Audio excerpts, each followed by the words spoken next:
Miércoles vamos a iniciar con información internacional. La madrugada de este miércoles murió el científico británico Stephen Hawking. For some of us, we use technology to constantly optimize ourselves. For others, it is about becoming. El famoso físico, astrónomo y matemático Stephen Hawking falleció la madrugada del miércoles en Gran Bretaña a los 76 años.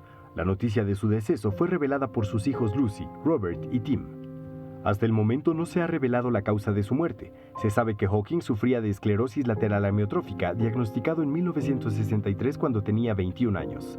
Los médicos inicialmente solo le dieron unos cuantos años de vida. Sin embargo, sobrevivió medio siglo más, el tiempo suficiente para que su discapacidad lo definiera como la estrella más brillante de la cosmología moderna.